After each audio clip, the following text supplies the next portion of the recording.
let me say a couple things about Roy that he has not said about himself. He was the Middle East bureau chief from 2011 to, let's see here, 2018 for McClatchy newspapers, which did distinguished work. He lived first in Baghdad, then for many of those years in Istanbul. I should point out, however, that his first visit to Syria as a journalist was during the late 1970s. His most recent trip took place during May. He returned to the States on June 1st, so just a couple of weeks ago. And let me offer 2, 3 minutes. It's a little background on the Syrian civil war. It's one of the most brutal conflicts of the last quarter century. It began in 2011 in a really pretty dusty town called Dara. The Assad family had ruled Syria since 1971. First the father, Hafez al-Assad, then one of his sons, Bashir al-Assad. And by 2011, Syria had officially been under emergency rule for 47 years. Meetings of more than 5 people were banned.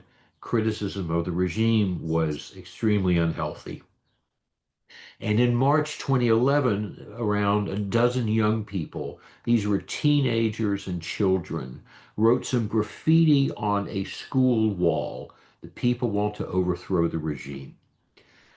Authorities detained some of the students. There were demonstrations demanding their release. Some of the students ended up being murdered while in custody, and police opened fire on the crowd. These events kindled the civil war. It was an especially dark nightmare.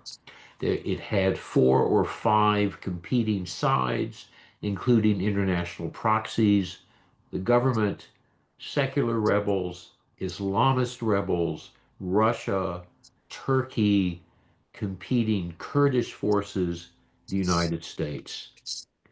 And very briefly, the consequences that lend themselves to statistics.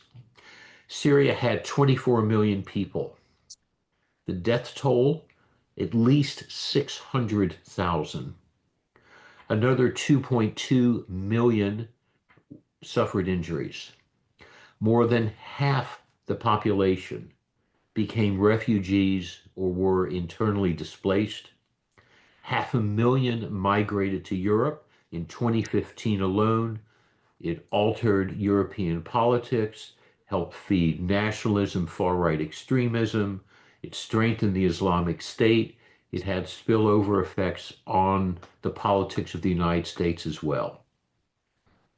Jumping way ahead, December 2024, the Assad regime collapsed after a very brief offensive spearheaded by a group called Hayat Tahrir al-Sham, HTS. It had support from Turkey. HTS, and Roy's going to talk much more about this, was founded and is still led by a man named Ahmed Hussein al-Sharaa. He's better known as Abu Muhammad al-Jilani. Again, al-Jilani is the founder and current leader of HTS. And HTS for some years had governed Idlib province. It's in the country's northwest. That was part of Roy's most recent travels. And I turn it over to him in 10 seconds. I want to reiterate his invitation for people to post questions through Zoom, and we'll get to as many of them as we can. Meanwhile, let me turn it back over to Roy. Thank you. Thank you, Robert. Thanks so much. So we'll start here. I just want to say the obvious. The title I've given my talk tonight, A Visit to the New Syria, is kind of unusual. It's because it's not very often you can talk about a new country. Imagine growing up in a dictatorship. Your countrymen stage a national uprising. They demand an accountable government, and that's what happened in 2011. Bashar al-Assad, the president, besieges entire regions of the country. He bombed the cities with barrel bombs. He's supported by Russian aviation, warplanes, which also bombed civilians.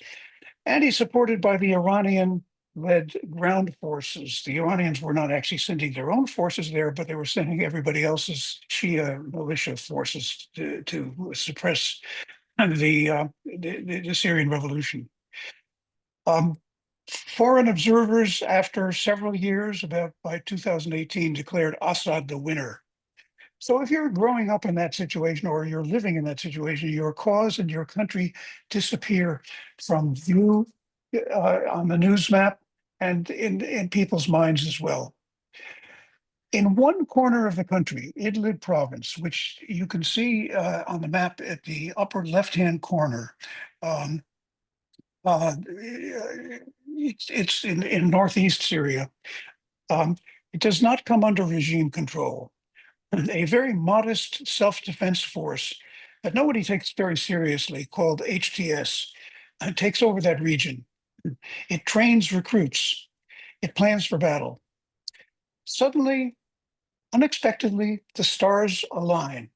The leader of the militia, named Jolani, as Robert just said, carries off a brilliant offensive. A dictatorship of more than 50 years crumbles in less than 2 weeks. So it is a new country in that case. The militia is now in charge. The big question is, will it work? Will it stabilize? Revolutions succeed rarely, especially bottom-up revolutions. If they fail, it's chaos, a failed state. If they succeed, it's historic. I went to Syria last month to see which was going to be the case, or to get some feel for the ground. My reason was to update the book I'm writing about the Syria's 14-year war. So first, why did the rebels succeed? My own judgment, based on covering the war and on coming and going back to the country now, is that the population had never given up hope. The rest of the world had, but they hadn't. The national uprising in 2011 was universal. It was among Sunni Muslims, who comprised 70% of the population. They were bombed out of their homes in other parts of the country. They flooded Idlib province, where HTS and Jolani were in control. Rebel forces in charge there turned, that's to say Jolani, turned Idlib into a laboratory for building government, effective government, and mastering governance. I would say that Jolani himself is a gifted leader. His militia changed names and affiliations several times. First, it was called Jabhat al-Nusra, affiliated, and it was affiliated with al-Qaeda. Then he split off from al-Qaeda in 2016, but remained an Islamist militia called Jabhat Fatah al-Sham. Finally, in 2017, it became HTS, or Hayat Tahrir al-Sham. And they all mean roughly the same thing, the Front for the Conquest of the Levant. So over 1 million IDPs fled. This is internally displaced people, people from other provinces in Syria, fled into Idlib province, his province. Zalani turned pragmatic. He learned how to manage the crisis of the humanitarian crisis, and he learned how to manage the government. Idlib under Jolani had security, it had governance, it had a burgeoning economy. As for Jolani himself, he seems to be a born leader. It's true he joined al-Qaeda right at the beginning of the uprising, and he is on the U.S. list of terrorists. But I find no evidence that he committed acts of terror against civilians. And I've questioned his critics and experts, and nobody is able to cite such examples. Some people think that he affiliated with al-Qaeda in order to recruit a fighting force from all of Syria. That's as opposed to most of the other fighting forces during the war, which were locally recruited. So he had recruits from all over the country. The moment when the stars lined up came during Israel's war against Hamas, which had, as you know, after a fairly short time, extended beyond Gaza. In Lebanon, Israel decapitated and decimated Hezbollah. the Iranian proxy force that had helped suppress the Syrian revolution. Israel also delivered punishing blows in Iran itself and to Iran's various other proxies in Syria. Russia was preoccupied with Ukraine, and the Assad regime was totally corrupted from within. It was manufacturing Captagon, a drug, and selling it throughout the Middle East to raise funds. Its forces were demoralized by poor leadership and low pay, and they were caught unprepared, short even of ammunition. In just 3 days, together with other opposition militias, Jolani captured Aleppo, which is Syria's economic capital and business capital. In less than 2 weeks, the core rebel force of 3,000 routed the Syrian army and its irregulars, which, believe it or not, totaled something like 300,000. And Jolani marched into Damascus and had no resistance. Assad had fled. So 3,000 versus 300,000. This is a David and Goliath scenario. So what did they capture? Well, as Robert said, the pre-war population was about 24 million. About half of them, 12 million, were displaced internally in the country or were refugees abroad. Some 600,000 people died in this 14-year war. At least 1/3 of the housing stock is in ruins, destroyed largely by the regime using barrel bombs as it tried to expel the Sunni population. 90% of the population are living at or below the poverty line. Now, I reported the war as a journalist from Turkey, out of Turkey from 2012 to 2018. That's to say, a year after it began. I had made short trips into northern Syria during the war, but I had not been to Damascus in 24 years. Airlines now fly in from other nearby countries, but you have to prepare for an unusual landing. It took 3 passes before my Turkish Airlines flight touched down. And that's because the runway is short, as you can see. But what you can't see is that the airport's ILS instrument landing system isn't functioning. So pilots have to land visually. In Damascus, the capital, it's one of the oldest cities in the world, one of the most beautiful. You could feel the energy of still, just 5 or 6 months later after it was captured by the Jilani forces. 2 days before I had arrived, Donald Trump, the president, had announced in Riyadh the lifting of all American sanctions, economic and others, some of which dated back a half century. That added to the good mood. And in fact, this was a sign that went up just a few days after I arrived. Thank you, Mr. President, President Trump, for your support. With your support, we can make Syria great again. This is on the road to the airport. Unexpectedly, I ran into people that I had known from the war time. They had been my sources. Right in my hotel lobby, and I was staying at the Sham Palace. No matter who I talked to, every conversation I had with people started in the following way: I have to pinch myself. Did this really happen? Are we really here? So here's a picture of somebody I ran into in a hotel lobby. The man right at the center, sitting next to me. His name is Mudir Ahmed al-Assad. He's a journalist from Hasaka in northeastern Syria. He had driven to Damascus, which is a good 6 or 8 hour drive. He's surrounded there by media activists and journalists from Hasaka province. And get this, they are working to establish a new newspaper in Syria. And they were really enthusiastic. They are convinced that they're going to be able to do it. This is somebody I ran into, 10 years later, and in my hotel lobby. I divided my trip into 2 parts: 10 days in and around Damascus, where the new provisional government had taken charge December 8th, and 5 days in the north, including Idlib, where Jolani had been in charge from 2015 until last December. I traveled by long distance bus to North Syria and back. or by taxi in and around Damascus. My former fixer from the time of the war was my guide. I tried to see top officials in the new government. Uh, they were pretty unavailable, but I had better luck with old sources who had been in the Syrian opposition, but not in Jelani's uh, various factions. I also went to places that were closely associated with Bashar al-Assad's war crimes. So what I wanted to show you today is some snapshots. So first of all, this is a bit of the color of old Damascus. You'd find it also in the Turkish bazaars. This is a man selling water by the cup. Um, and, um, and this is a picture of a shop that sells brassware that is a classic product of Syria. But the truth of it is that the main souk in Damascus is just a shadow of its former self. Because poverty is pervasive, trade was curtailed by sanctions, and there were very few foreign tourists. So here's the second. This next picture shows a different kind of market.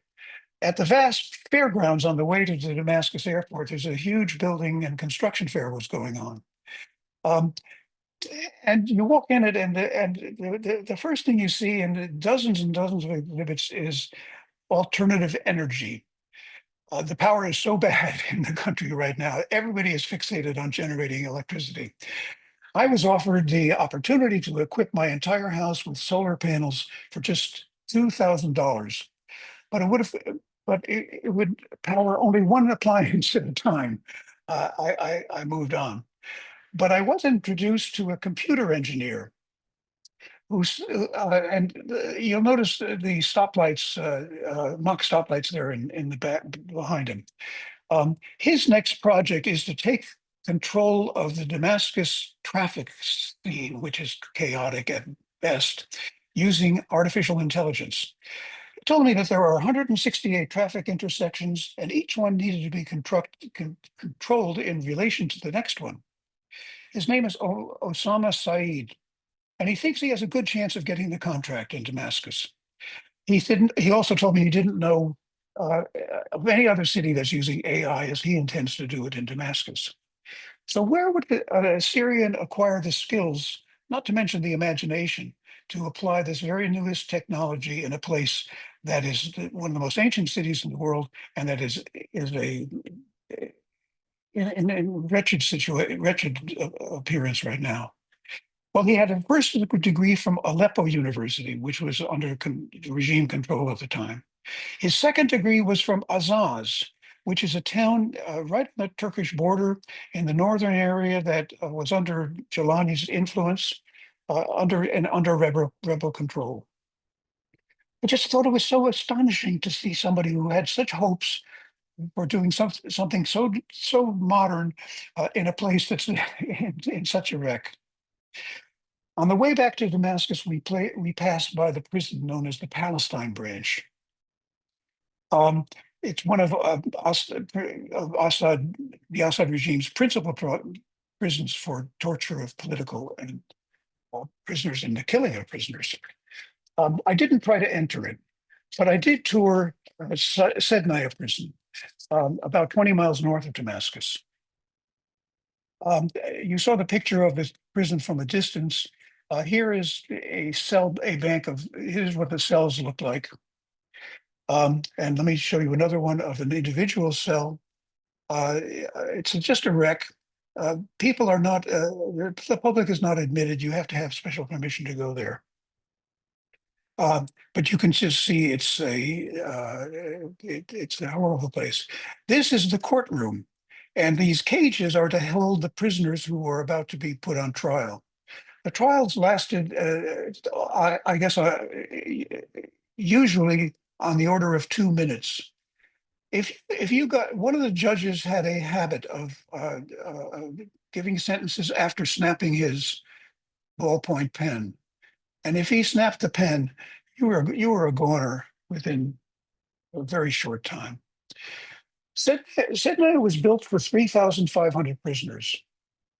prior to the Syrian revolution, as I say, which started in 2011, the government locked up radical jihadists in Sednaya. When the revolution began, and they had been fighting often in the war in Iraq against the Americans, and then they returned to Syria. Actually, the government had helped them infiltrate into Iraq, had trained them, had equipped them. And then many of them, they were supposed to have died in Iraq, but quite a few came back alive. And so they were put into Sednaya. When the revolution began, the government released these prisoners, and it watched as they joined and actually even took over many Islamist groups. Then it declared that with so many Islamists in the opposition, that the entire opposition was a terrorist organization. After the uprising as I say, in 2011, after these prisoners were released, a new lot of prisoners came into Sednaya. They were anti-government protesters. Amnesty International calls it a human slaughterhouse. Maybe 10,000 or and possibly as many as 20,000 were held there. An unknown number were executed. Almost everybody was starved and tortured. In a way, Sednaya is a symbol of Syria under the Assad regime. It's empty now, but it's as if the whole country had been released from prison. That's one enormous war crime. But another immense crime is on display in the north, in Idlib, where Assad expelled, as I say, at least 1.3 million people. I'm going to show you a video. The area is now packed with huts for the internally displaced, as far as the eye can see. Let's start the video. And this is a video taken from my car, from the taxi I was driving in.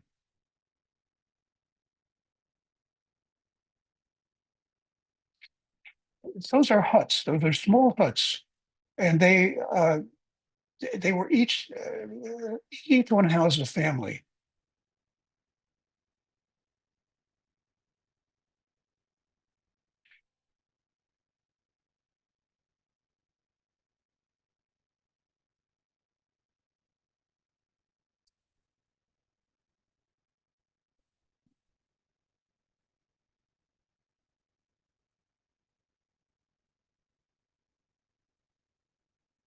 Now, the interesting thing, and this is I was told by my fixer and guide, is that most of them have no windows or doors. They're empty, and they're empty of people. Why is that? Well, it's actually, believe it or not, that's the good news. People removed the framing of the doors and windows so that they could take them to their own homes somewhere else in Syria, from which they'd been expelled. And because after they had fled under barrel bombing or other artillery, regime militias came in and stripped them of their contents, put them on the black market, and sold them. So now there's homes all over the country that were forced empty by Assad, but have windows and doors. Houses are still standing, but without windows and doors, you can't live in the houses. Here's a picture now of I passed on the highway. Not a great picture, but I think it captures the moment. And this is people who are actually not fleeing the country, not fleeing their homes, but returning to their homes. You can see there's a lot of joy in the vehicle. It's mostly women and children. And then but this is not the only image that I carry away from northern Syria. This is an indoor shopping mall. There are dozens of them. They have sprung up in the past 3 years. They symbolize what I take to be a thriving economy. I've asked everybody I met, in fact, how did this come about? And I never really got a complete picture. Jelani ran a pretty good ship in his region. The best explanation I got is that he had ended one of his first major acts was to clamp down on corruption and to end the open corruption of the Assad regime. Um, and this took place at checkpoints where you'd have to pay off guards to get anywhere. Delani instituted not only an end to the checkpoints, but a system of justice that, according to locals, works. No, I didn't test it out. I didn't. I didn't explore it deeply enough. But I heard this from enough people to make me think that there's something to it. So there's these. So the climate is actually good for investment there. And along the road in Idlib, you find modern cars, you find good restaurants, you find theme parks for children, and you find these indoor shopping malls. Finally, I want to go back to the story of the leader of Jolani, who, as you know, has dropped his nom de guerre and reverted to his given name, Ahmed Sharaa.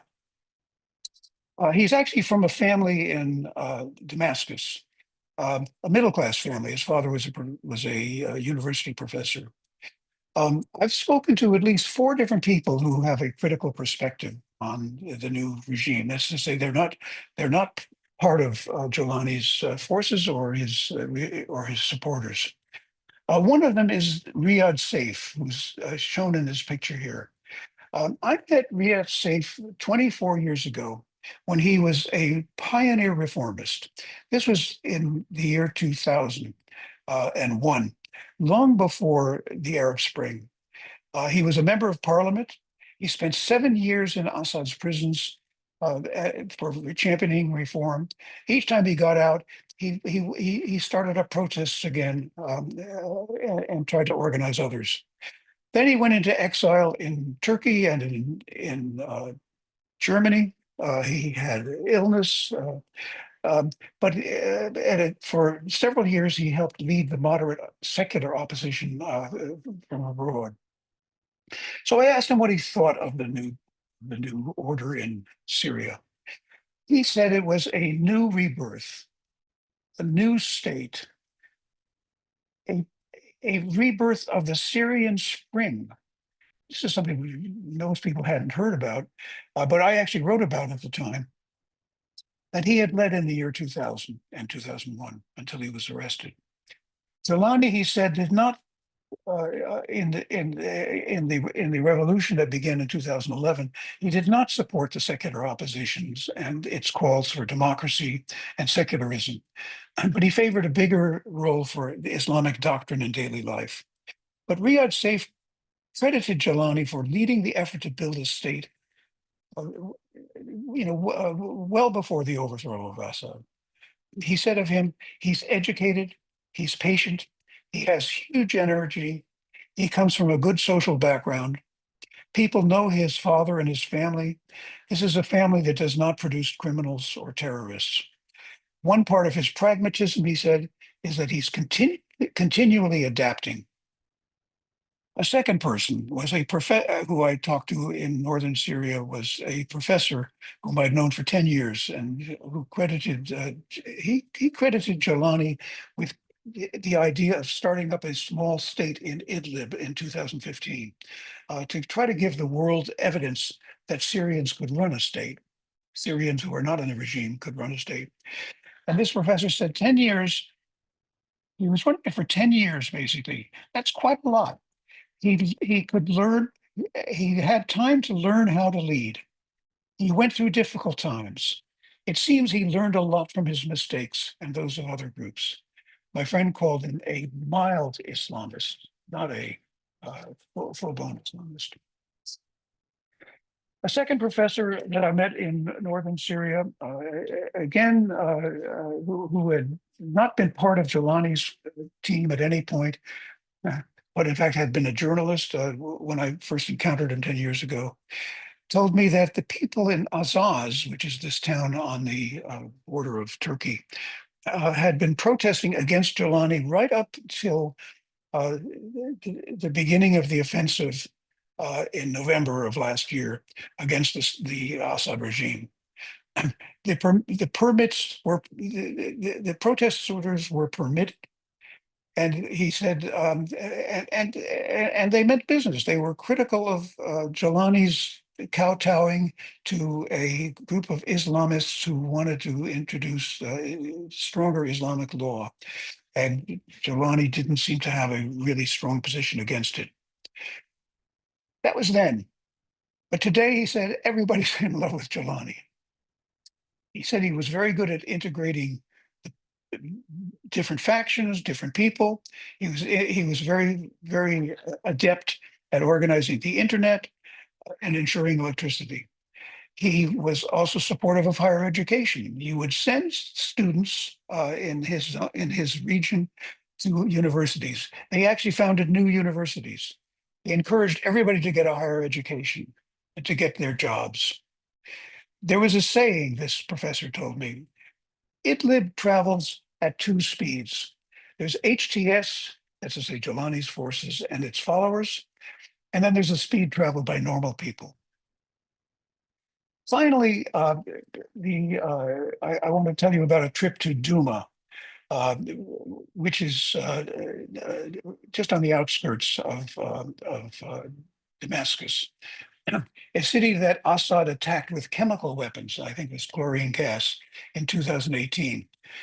Hundreds of thousands fled from there to the north, including the people in this picture. Now a lot of them are back, and this is a picture from this city reception center. Abu Subi Taha is the head of the Council of Elders in Duma now. He sat down with me for about an hour. He told me most people are out of work and living poorly, but that there's no starvation. Still, he said, on their own, the city is now repairing its schools. It'll have them ready for the coming school year. And he said they are confident in Duma that they can solve their own problems, their big problems.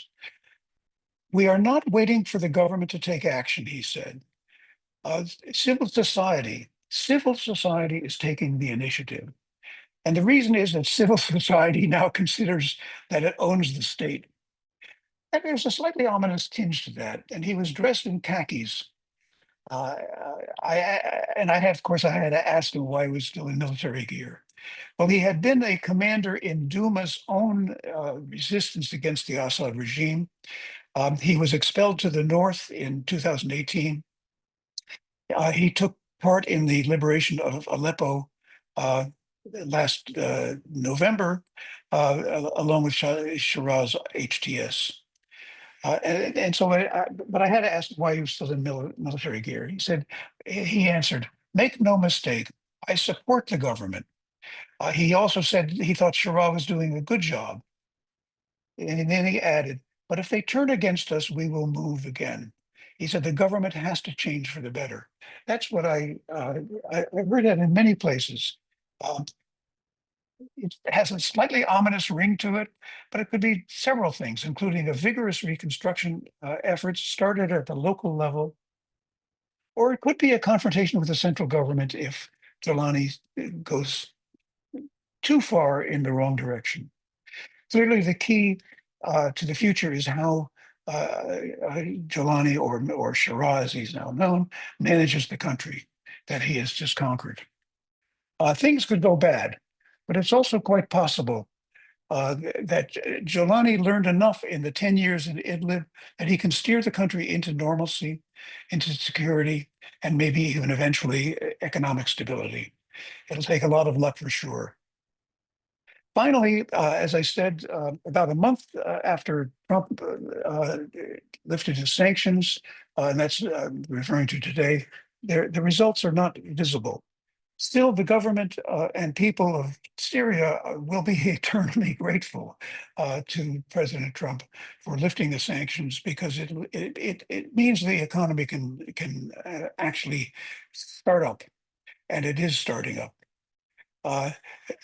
People there are also thrilled with the American presence. I was in Damascus the day after the acting envoy to Syria raised the American flag at his residence. The embassy is still closed. guards try to shoo you away and discourage you from taking pictures. But this is a picture of Old Glory behind a fence in the middle of Damascus, and it symbolizes what could be a burgeoning American relationship with the new Syria. Robert, back to you. First of all, it sounds like a really fascinating trip for any reporter, and for someone with literally 50 years experience there, you're really much to be envied. One thing, and I do encourage members of the audience to pose questions. We have a couple now. Let me ask one of them, which is, Roy, do you think al-Jilani, or this interim government, do they have a model in mind? Do they have a sense of, we would like the our government and civil society to be something like what exists in country X, Y, or Z? Do they have a model in mind? There are not too many appealing models in the region, if any. Uh, Oddly enough, the model they may have is Idlib, this small province in the Right. northeast or the northwest of Syria, because they took it over. It's a town in a region with conservative old money, old long-standing families there. Um, they brought in a lot of ruffians, not just their own militia, but also a whole bunch of other Islamist militias, and then a number of non-Islamist militias. They somehow tamed them all down. Uh, they started up a local government. They they dealt with a lot of crises along the way, of security for one thing, because some of the other Islamist militias, including ones that are connected with ISIS, uh, were challenging Jelani for power. He found a way to dislodge them and to tame them down and to incorporate them or to expel them. So the security issue is one of the biggest. Um, I mean, and there's another enormous issue in Syria, which is that while 70% of the population are Sunni, the others, are a variety of nationalities. Uh, you have Christians, you have Kurds, you have Druze, just to name three of them. Um, they all and they live in different parts of the country. They have to be somehow brought into the national picture, and they have to be incorporated in the state. But he's done that already to a good extent in Idlib. He's had the experience of having to make compromises, of doing half steps, but of being firm and running a pretty tight ship. Um, I'm not sure that there's another. I mean, Iraq is a similar, in a way, a similar constitution with Shia being the majority sect, but it's a total mess. It's not. It's certainly no model for Syria, and I'm not sure. Robert, you know the region as well as I do. I'm not sure that there is a model. Um, I think this is a case where his own experience at governance, his own experience at um, ensuring security and opening up the economy is pretty good. And and he has a cadre with him who have been trained very much to a good extent in the past 10 years, who are enthusiastic, educated, and I think relatively sensitive to the fact that they're no longer in Idlib, they're now in Damascus. So um, if there is a model out there, I'm not sure what it is. So I'm combining several questions from members of the audience in the question I'm about to pose now. One thing is when you're talking about Idlib, which HTS has governed for several years, being perhaps the kernel of the model, the governance model for the state, is there ever any mention of elections? And where, what role does Islam play in the government? If I'm an Alawite, the schismatic group that was represented by the Assad family, if I'm a Druze, if I'm a Kurd, all these sort of schisms, or certainly neither Sunni nor Shia, where do I fit into this? And does this current government, with or without even a hypothetical election, does it want to say we are an Islamic country? We are an Islamic state of some sort. What's your? I'm going to make you ask you to predict the future. What is the role of Islam going to be? Is there a role for elections, even theoretical role? Let me leave it at that. Well, it was over the desire or the effort by one faction, and it may have been the old families of Idlib, to add a whole component of Islamic law to life in Idlib. That sparked a set of protests that went on through much of 2024. In fact, right up to the edge of Jelani doing the breakout and conquering all of Syria. Um, so there were protests, and he didn't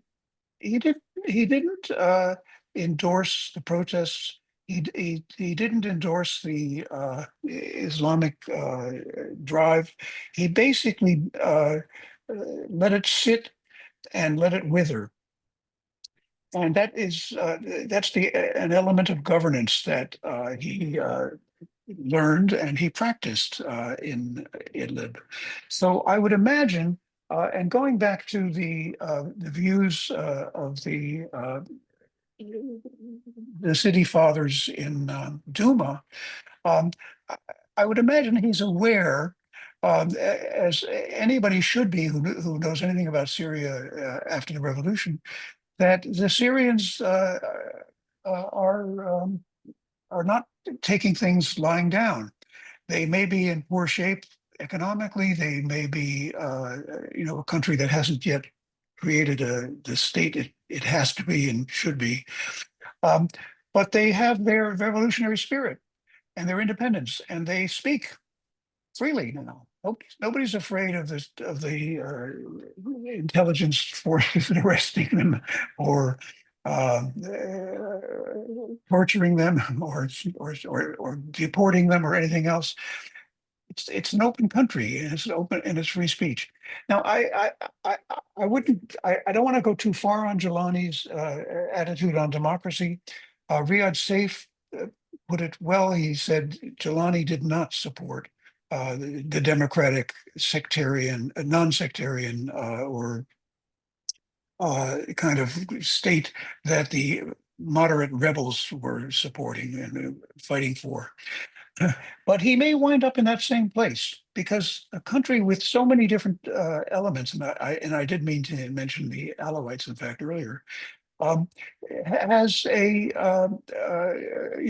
natural tendency. Either you suppress opposition and criticism, or you tolerate it, and you make way for it, and you put it within certain bounds. Um, that's for democracy. Well, as Riyad Saif put it, he was not a supporter of the democratic outcome that the moderate rebels thought. Um, but that said, he's going to need elections basically in order to unite the country, to bring it together. He himself is now working on creating a party, a political party. Uh, Believe it or not, there was really only one party in Assad's Syria, and that was the Ba'ath Party, which is a nationalist party. Um, and Jelani is apparently working on trying to create a new uh, national party that will probably be based on some national idea, and I'm not sure quite how he's going to express it.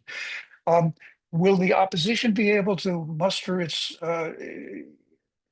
people to create an alternative party? Could there be a two-party system?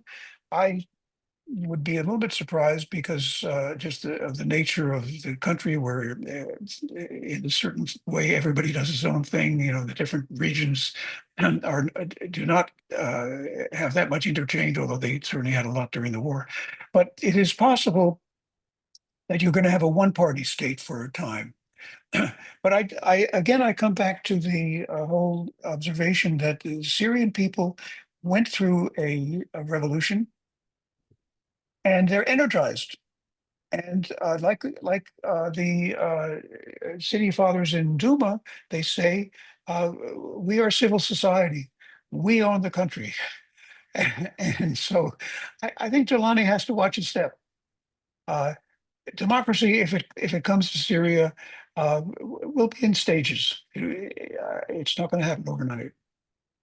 Several people have also asked about the current status and the prospects for the very large Russian naval base on the Mediterranean.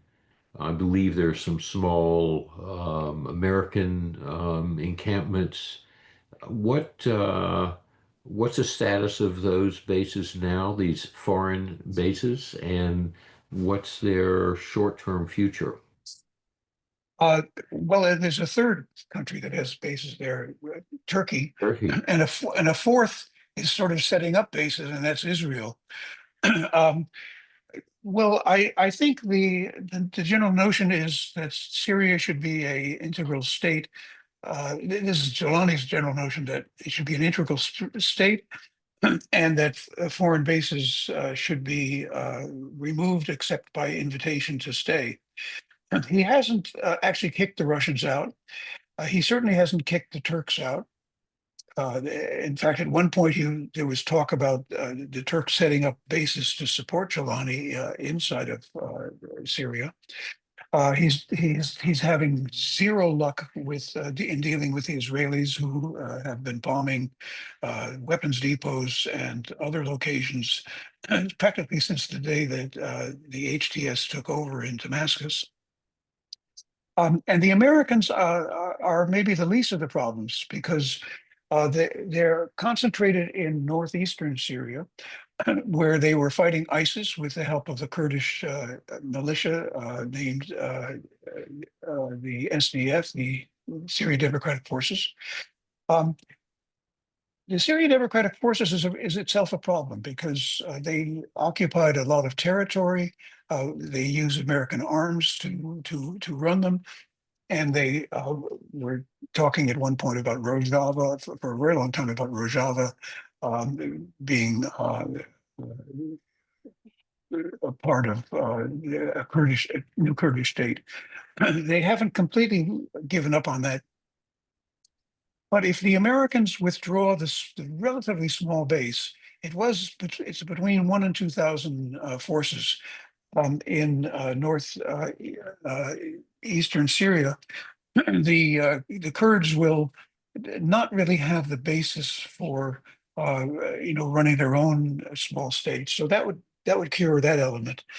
On the Russian side, Zelensky has taken a very differentiated view of Russia and Iran, which both, as I said earlier, contributed strongly to Assad's ability to survive and to the suppression of the Syrian revolution. The attitude toward Iran is that they have to not only get out, but stay out, and they are unwelcome in any way, shape, or form. This happened during the war itself. It wasn't only the Israelis who made a beeline against the Iranians in Syria, but Jelani's forces did as well, and they forced them out as quickly as possible. They were a little bit more gentle with the Russians. I'm not sure quite what the thinking is, but they didn't actually mistreat them or humiliate them. They tried in fact, to have a civil relationship with them. When the war or the fighting ended, and it was a very, very brief fight, um, they needed currency because the old regime had basically run out of currency, and of course, with inflation, the currency is worth like 1/100th of what it was worth. So they turned to the Russians to because of all the sanctions from Western countries, they couldn't buy new bills, new currency. So they turned to the Russians, who sent in who printed up a raft of bills and sent them to Syria. And by the way, uh, working in Syria or staying in Syria is a really tough thing right now, and until the currency is somehow uh, revalued or devalued, because $1 equals 10,000 Syrian lira. And you can't get a meal for under $10 or $20, and you have to carry around a big bag of banknotes anywhere you go. Anyway, but the other thing is with the Russians is that um, I think at one point before the Americans lifted the sanctions, there was even some thinking in Jelani circles that they may have to buy new weapons from Russia because they wouldn't be able to get them anywhere else. It's now very unlikely, and they really don't need Russia. But I think they're trying to avoid giving them a bum's rush out of Syria. I think they realize that Russia is a major power in the region. It has had a long-standing relationship with Syria under the Assads, and they have to deal with it, just like Turkey has to deal with it, just like every other country in the region has to deal with it. So I think the Russians are there to stay, but in much diminished form. They've taken out almost all their warplanes, and they even though they did help Assad symbolically during the fighting last December, it was fairly minimal. And so they're not in a situation like the Iranians, who are treated as absolute the most dangerous power on earth. Roy, two quick things before I'm going to let you end the meeting. We have about 3 minutes left. One quick observation from me, and then one quick question in the time left. The observation is, you and I talked about this briefly earlier. It's very interesting to me, and perhaps to you, that the new government did not utter a word about Israel's actions against Iran. They said nothing, and that silence was pretty phenomenal. My question, and it will help, last question will also perhaps help explain a little bit more on the role of Islam in the country and what sort of flavor of Islam it might be. You didn't mention anything about women, the role of women, whether that role is going to be circumscribed. And do you have any comments on that? And after you answer, I'm going to then let you close the meeting. And by the way, we could go a few more minutes because we started a couple of minutes late. Um, so Israel's actions against Iran. I think that on the whole, uh, the Syrian population was cheering the Israelis on at every point. Iran has been the major outside power suppressing uh, freedom and any hopes of a more democratic future for the people of Syria. It goes back a long way. Hezbollah, which Iran has been backing, going back at least 40 years, was the instrument of the Iranians. Um, They were the first ones to send in outside forces. They took command of other militias which the Iranians assembled inside Syria to suppress the Syrian population. Um, the Iranians even took housing away from Syrians and took over housing that where Syrians had been expelled. Um, they are really persona non grata. They are not welcome in any way, shape, or form right now. Um, it was Israel's attacks on Iran and on Hezbollah that actually opened the possibility for the Syrian forces or the rebels to actually go out and take the country back. Um, if you can recall, I think it was last September, but I may have the wrong month, when the Israelis had this fantastic Trojan horse in Lebanon, and in the form of pagers and walkie-talkies, which they blew up all in 1 or 2 days. Um, there was dancing on the streets of certainly of Idlib when that was happening. I was told that there was firing in the air, there were fireworks, there was celebrating, there was dancing. In other words, the defeat of an Iranian proxy was treated as a huge advance for mankind in Syria. And I think that goes also that in so many ways, and probably without ever intending it, Israel really opened the way for the Syrian revolution to succeed. The attitude is that as I said earlier, the Russians are a smaller factor. The Iranians are a player that they never want to see come back again. Um, on the role of Islam in the country, well, it's hard to get a real fix on it because there are different kinds of Islam in Syria, and in general.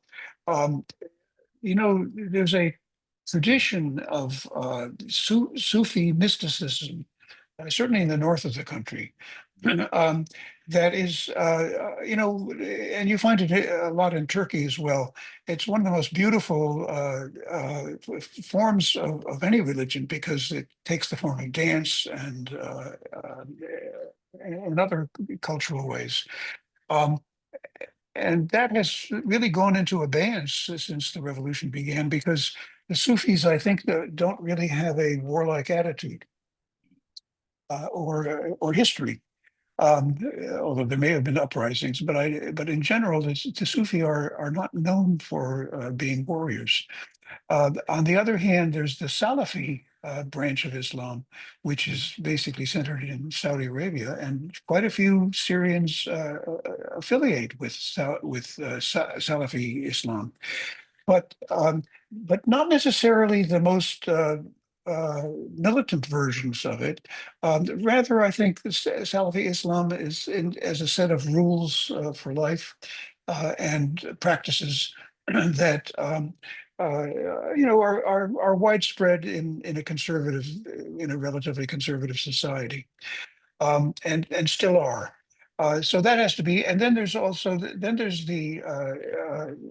extreme Salafist version of Islam, which is something that characterizes ISIS, the Islamic State, and still does. And this is one where you punish your criminals by hanging them or by executing them on the spot. You make a big thing of suppressing women's rights totally, and basically have a very rigid society, which is run by the religious. Uh, According to the religious dictates, but in fact is probably against any religion's principles. So the latter one, the extreme Salafists, I think, are unlikely to gain a foothold ever again in Syria, or maybe not until Assad's great grandchildren. Just age. No, I don't think they'll ever be back in Syria. I think that the differences between Salafism and Sufism have to be sorted out, and they're going to have to live in some sort of tolerance with each other. That happens to be something that Jolani learned to make happen in Idlib, and I would assume that what he learned there will serve him well back in Damascus. Finally, on the role of women. Well, um, one of the interesting questions was that I had was I had heard that the Jelani people set up new universities in the north during the time that he was running Idlib. I thought that was an extraordinary thing. It's hard to believe that anybody could or would do this in the middle of what is a conflict, maybe a frozen conflict, but a conflict. And yet, and I don't have the number of universities set up, but there's several of them at least, and there are something like 14 in the north, which is quite something. One of the questions I asked is, could women enroll in universities? And the answer came back, absolutely. In some cases, they are the majority of a university. Um, I also know that while many of the conservative Muslims may be veering into Salafist practice, um, believe in the hijab, believe even in the naqib, covering the woman's face altogether. In Idlib, I saw women who were who were not wearing veils. And I understand that at a certain point, maybe 2017 or 18, there was a big drive by the Jelani's forces to set up uh, uh, a special police force, in fact, a religious police force. And they operated for a while, but the people of Idlib didn't want it, and it ended. So, so the you see tolerance maybe not built into the man's system, but into the practice of governance. And I would imagine that women are going to. That said, there was a protest the other night in Hama. My former assistant told me, uh, run by women who said, "Why are you? Why are?" And they were out with big placards. Why are you not paying attention to the people of the revolution and all that we tried to achieve there? And this is directed at Jelani. So I think that the people of Syria are certainly the women of Syria are not going to sit around just waiting to be suppressed.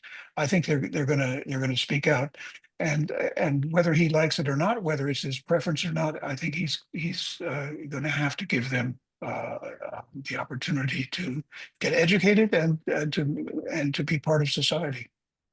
So yeah, any other questions that you want to put? I think that's it from us. But thank you Okay. very much. Again, it sounded like a fantastic trip.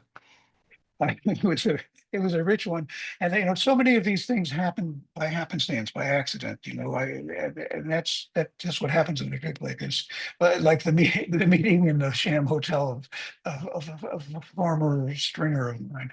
Um, anyway, I can just say on behalf of the council, we really thank the audience for joining us tonight, for putting in questions.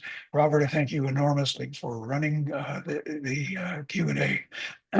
And please join us next month on the 16th for talk about the Houthis of Yemen. Thank you. Bye. Bye bye.